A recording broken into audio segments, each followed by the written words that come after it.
Sup, you beautiful bastards. Hope you're having a fantastic Tuesday. Welcome back to the Philip DeFranco Show, and let's just jump into it. Here we go. Hey guys, I don't know why I always start videos like that. It's just like the natural thing. When you're on YouTube, everybody says, hey guys.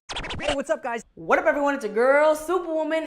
Hello everybody, my name is Markiplier. How's it going, bros? My name is PewDiePie. You suck at cooking, yeah, you totally suck.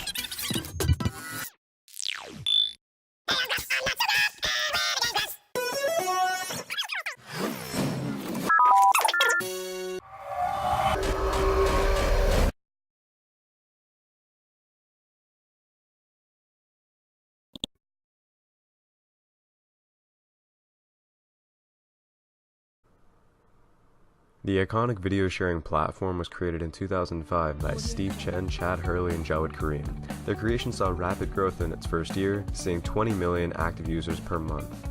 Now, YouTube has over 30 million active users every day. What explains this social phenomenon? Is YouTube addictive?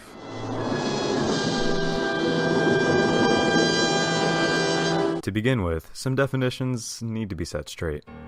Digital natives are people born or brought up during the age of digital technology, and are therefore familiar with computers and the internet from an early age, while digital immigrants are people born or brought up prior to the widespread use of digital technology.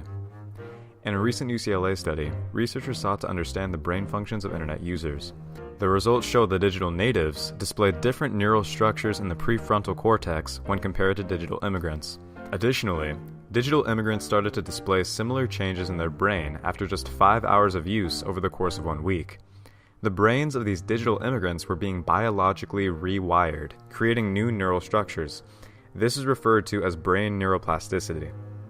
Multiple studies have shown that with internet addiction, there is a loss or shrinkage of tissue volume in the gray matter areas of the brain. Gray matter is the outer layer of the brain, while white matter, or nerve fibers, transmit signals to connect the different areas of the brain. When comparing internet addicts and non-addicts, researchers have consistently found more abnormal white matter in the brain of those who are addicted. Fluctuations in the amount of white and gray matter affect many areas of the brain, including the frontal region, striatum, insula, parietal, and the subcortical region. These areas control thoughts, the ability to speak, movement, memory, the five senses, and our ability to create emotional bonds with others. The loss of connections between both the frontal lobe and parietal region, in addition to the subcortical region, leads to changes in the behavior of human beings. These changes negatively affect emotions, self-control, and decision-making abilities. Along with the discrepancy of abnormal white matter, internet addiction creates the same brain changes that are seen with traditional addictions, including alcohol and drugs. Being on the internet triggers a dopamine release that provides a temporary high that these internet addicts become extremely dependent upon. These highs are caused by changes in the level of dopamine and serotonin, a neurotransmitter that regulates mood. Internet addicts have less dopamine receptors in certain areas of the brain, leading addicts to have trouble experiencing normal levels of pleasure in regular, everyday activities. To find our answers in plain English, however, we looked to the expertise of graduate Professor Wanda Jewell of the University of Southern California.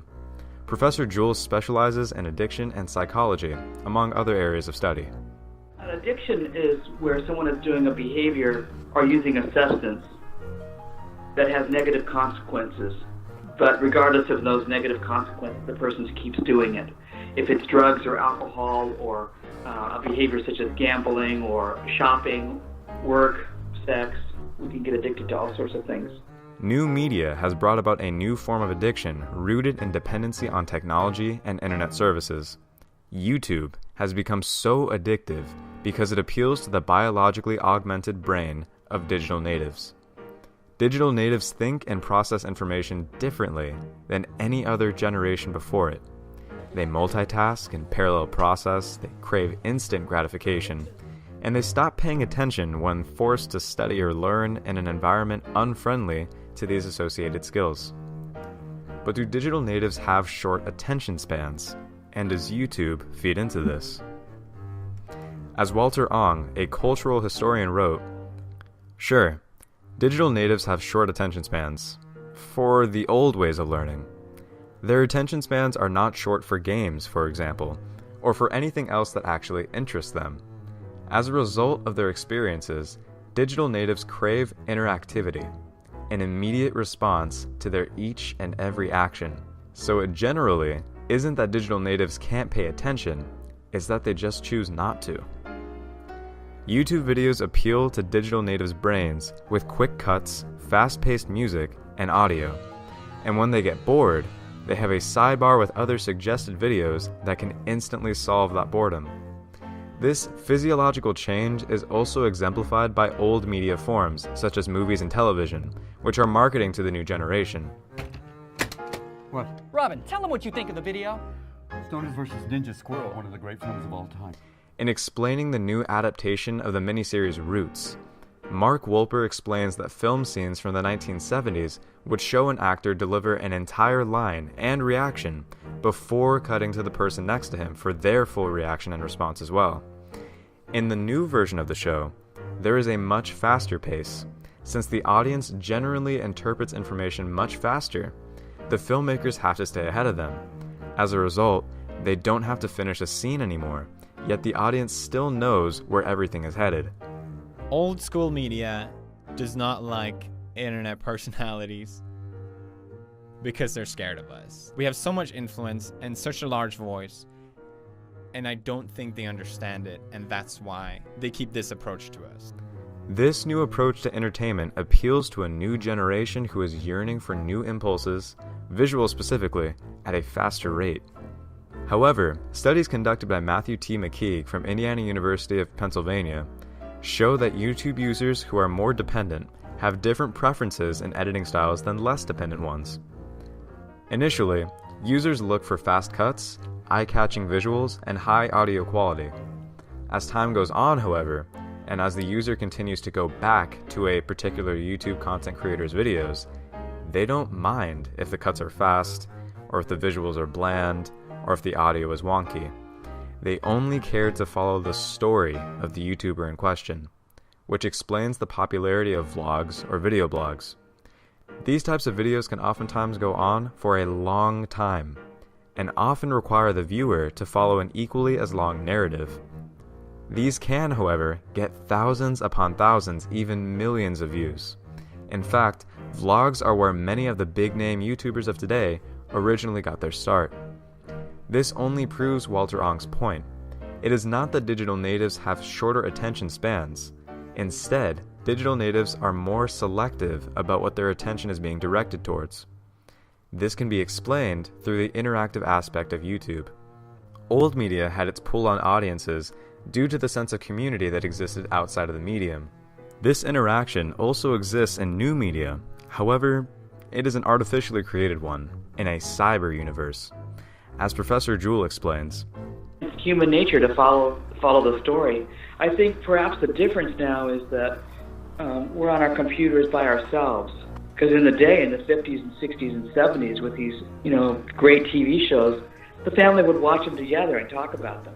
And the family would have dinner and then sit down and watch the TV and then watch it together. So I think we're talking about social connection and social isolation or social alienation. Having a habit of watching video blogs, you're not spending time with your loved ones. To be by yourself, it's almost like being a voyeur, watching someone else's life. Now, is that social connection or is that social isolation? For many, the internet is an escape from everyday problems. However, it can also make people oblivious to the outside, real world. This causes issues in their daily relationships with others due to the fact that their infatuation with internet entertainment takes away from spending time with others in real life. When one interacts with other users on the internet, they lose the tangible benefits that come from a face-to-face conversation. Due to the reliance on the internet, addicts can get moody, anxious, irritable, and oftentimes depressed. When they are cut off, it leads to physical symptoms such as headaches, vision problems, backaches, carpal tunnel, and sleeping disturbances. These physical symptoms cause the addicts to isolate themselves from their friends and families, damaging their relationships as a result. In dealing with something like alcohol addiction or drug addiction, a typical solution to the problem would be AA, or Alcoholics Anonymous. and this is due to the communal nature of the program. Professor Jewel, who has had personal experience with addiction, describes her experience with AA and how it helps in her recovery.